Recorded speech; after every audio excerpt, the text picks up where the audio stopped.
Chapter 2 whole number continues. इसमें सबसे पहले हम क्वेश्चन आंसर लेते हैं। चैप्टर पूरा हो चुका है, बस क्वेश्चन आंसर इसके बचे हैं। तो इस क्वेश्चन आंसर में पहला क्वेश्चन आंसर लेते हैं ट्रू और फॉल्स का। The sum of two odd numbers is an odd number. अब अगर हमें ये बताना हो कि दो ऑड नंबर का सम कितना होता है, तो एग्जाम्पल हम 3 + 3 ले सकते हैं, तो वो 6 आता है। और 3 और दूसरा ऑड नंबर की एग्जाम्पल एक 3 + 5 ले सकते हैं, वो 3 + 5 = 8, वो भी इवन आता है। 3 + 3 भी इवन आता है, 5 + 5 भी इवन आता है। तो sum of two odd numbers is an odd number. False.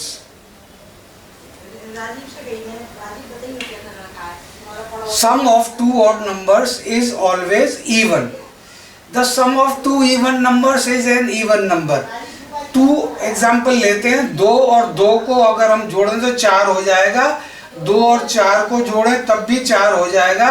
तो 2 इवन नंबर कोई से भी जोड़ने पर वो दो नंबरों का सम जो है इवन ही होता है। The sum of even number and odd number is an odd number. 2 और 3 को हम ऐड करें तो 5 आता है, 3 और 4 को ऐड करें तो 7 आता है। तो sum of an even number and odd number is odd number. This is true. The product of two odd numbers is an odd number. अब 2 ऑड नंबर लेते हैं हम। 3 और 3 दोनों का मल्टीप्लाई करें तो 9 आता है। 5 और 3 दो ऑड नंबर लेते हैं, इनका मल्टीप्लिकेशन अगर करते हैं तो 3 5 या 15 आता है। तो ये product of two odd numbers is odd number. ये भी ट्रू स्टेटमेंट है। The product of two even numbers is an even number. 2 × 4 = 8, 2 × 2 = 4। तो product of two even numbers is an even number. ये भी ट्रू स्टेटमेंट है। अब next example है, find a whole number n such that n divided by n gives you n। अब हम कोई भी नंबर लेते हैं, मान लीजिए हमने 4 नंबर ले लिया।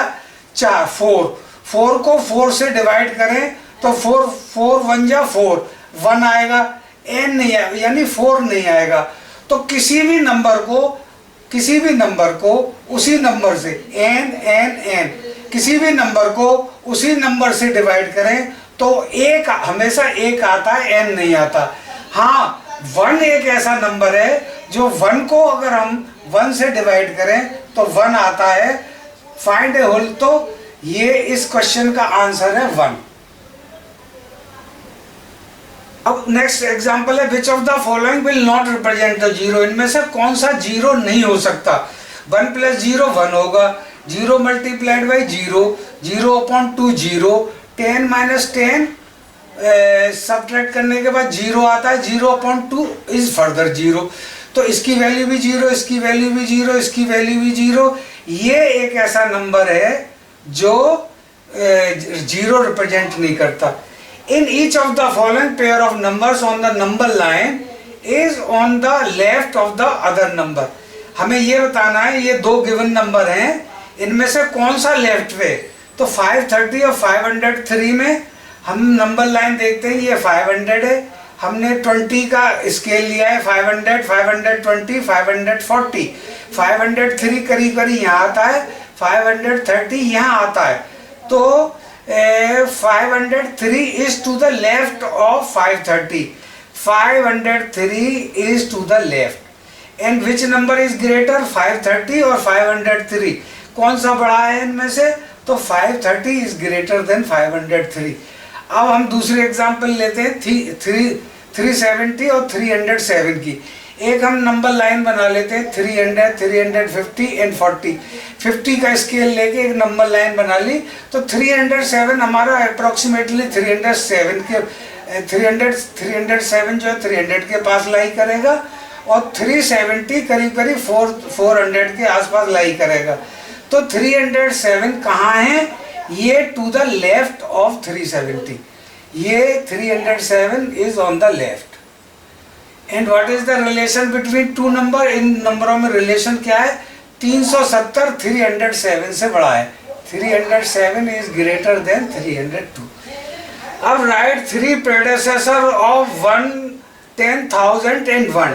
10,001 का प्रेडेसेसर माने पहले नंबर. 10,001 का पहला प्रेडेसेसर होगा 10,000.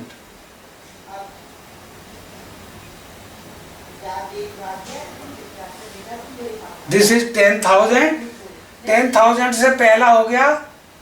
This is least number of 5 digit, तो लीस्ट नंबर ऑफ 4 डिजिट ये दूसरा नंबर हो गया. और इससे भी एक पहले वाला नंबर ये हो गया.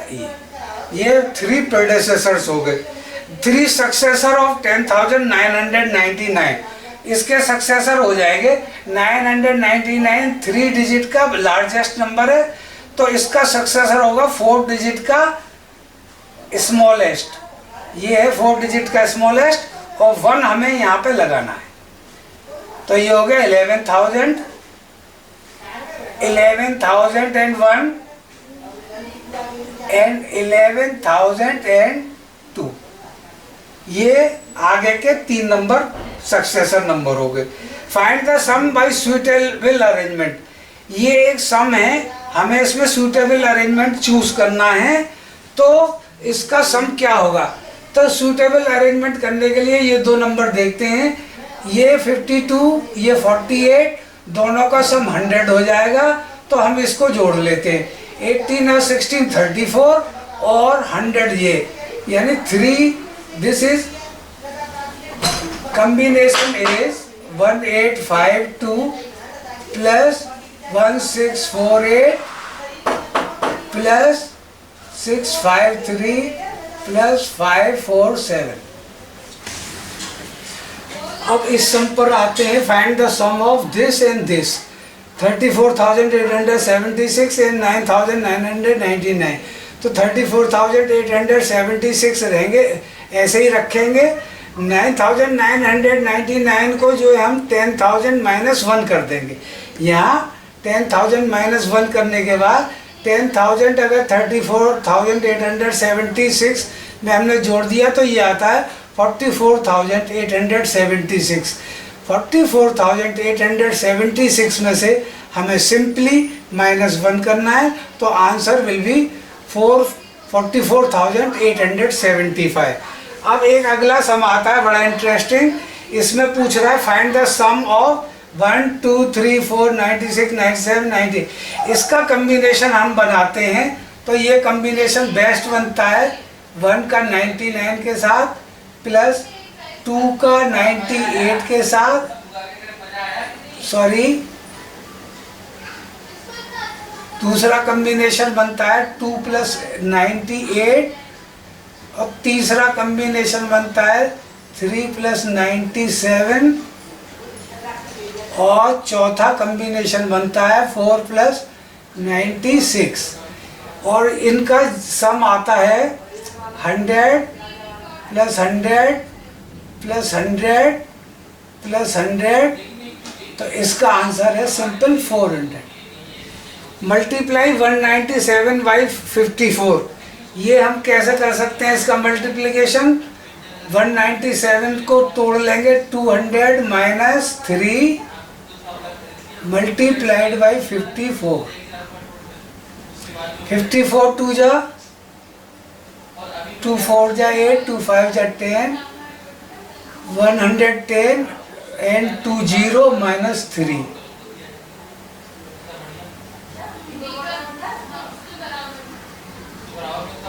3 4 जा 3 मल्टीप्लाइड बाई 54 है. 3 4 जा 12 3 5 जा 15 और 1 16.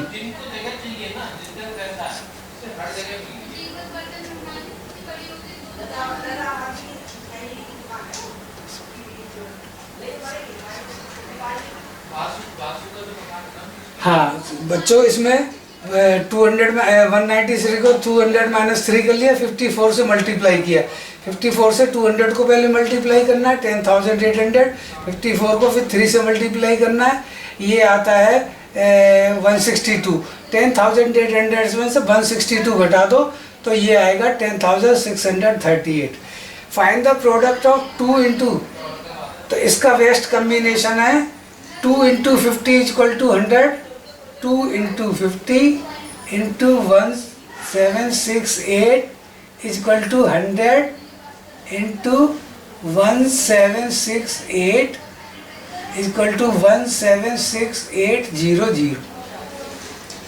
Find the value of this. इसकी वैल्यू निकालने के लिए हम इसमें क्या करेंगे, 297 कॉमन ले लेंगे. तो यहाँ इसमें यहाँ 297 है, यहाँ 297 कॉमन लेने से इस नंबर में, इस डिजिट में, इसमें नंबर में रह जाता है 17 और यहाँ रह जाता है 13. ये हो गया 297 मल्टीप्लाइड बाई 30. तो इसको आप निकाल सकते हैं.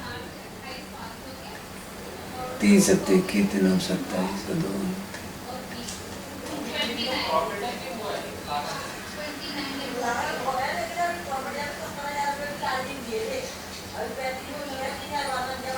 30 सत्ते की 3. इसका आंसर आता है 8,910. अब अगला क्वेश्चन है find the largest 4 digit number exactly divisible by 16. तो बच्चों लार्जेस्ट 4 डिजिट नंबर है 9,999. अगर हम इसे 16 से डिवाइड कर देते हैं तो कोसेंट आता है 624, रिमाइंडर 15 आता है और डिवाइजर जो है 16 आता है. तो अब एग्जैक्टली डिवाइड करने के लिए ये हमारा रिमाइंडर नहीं आना चाहिए. अगर रिमाइंडर नहीं आता तो सीधा सीधा ये 624 से डिवाइड हो जाता है. इसलिए रिमाइंडर ना आए तो हम क्या करेंगे, इस लार्जेस्ट 4 डिजिट में से 15 अगर हम सब्ट्रैक्ट कर दें तो हमारा वो नंबर आ जाएगा 9,984 जो सीधा 16 से डिवाइड हो जाएगा. अगली एग्जांपल इसी टाइप की है. What least number must be added. कौन सा नंबर हम ऐड करें जो 87 से पूरा डिवाइड हो जाए. तो 1056 को 87 से डिवाइड करते हैं तो 12 कोसेंट आता है, 12/87, 12 रिमाइंडर आता है. अब यहाँ एग्जैक्टली डिविजिबल होने के लिए अगर यहाँ 12 की जगह 87 हम कर दें किसी तरीके से तो ये फिर डिविजिबल हो जाएगा. तो 87 में से 12 घटाने से 75 अगर हम इस नंबर में जोड़ दें, 1056 में अगर हम 75 जोड़ देते हैं तो हमारा ये नंबर एग्जैक्टली डिविजिबल हो जाएगा 87 से. अगला क्वेश्चन है on dividing this we the remainder is 75 find the quotient. तो नंबर है हमारा 55,390. इसमें से क्या करेंगे, पहले रिमाइंडर सब्ट्रैक्ट कर देंगे. रिमाइंडर सब्ट्रैक्ट करने के बाद बाकी क्या रह जाएगा, कोसेंट इनटू डिवाइजर. क्योंकि इसका एल्गोरिथम क्या है, इसका डिवीजन का dividend is equal to quotient multiplied by divisor plus remainder. वो लगाने के बाद हम इसे डिविडेंड में से रिमाइंडर घटा देंगे तो जो बचता है उसे 299 से डिवाइड करने के बाद हमारा जो आंसर आएगा दैट विल बी 185. तो ये हमारा जो है कोसेंट 185 होगा. अब इसमें नेक्स्ट क्वेश्चन है match the following. 425 136 equal to 425 6 plus 30 plus 50. हमने यहाँ 136 को 3 हिस्सों में बांट दिया है, 6 प्लस 30 प्लस 100 मीन्स डिस्ट्रीब्यूशन. तो ये प्रॉपर्टी किससे मैच करती है, पहली डिस्ट्रीब्यूटिविटी ऑफ मल्टीप्लिकेशन, दूसरा है 2 इंटू 49 इंटू 50. इसकी हमने ऑर्डर चेंज कर दिया 2 इंटू 50 इंटू 49. तो ये मल्टीप्लिकेटिव कम्यूटेटिविटी ऑफ मल्टीप्लिकेशन है. ये आंसर आएगा इसमें दिस मीन्स ये ए, ये सी और थर्ड है 80 प्लस. तो ये कम्यूटेटिविटी है, क्योंकि ऑर्डर चेंज हो रहा है। 80 2005 एंड 20 को हमने 80 पहले ले लिया, फिर 20 ले लिया, ऐसे करके हमने इसकी कम्यूटेटिविटी चेंज कर दी। और ये एडिशन का क्वेश्चन है, इसलिए this will match with this, यानी ये इसका आंसर है बी। बच्चों, दिस फिनिशेज योर इस चैप्टर के ये लास्ट जो है टॉपिक बचता है होल नंबर्स में क्वेश्चन आंसर का। इसके बाद ये चैप्टर खत्म हो जाता है। And thanks for watching this video and keep on subscribing our channel.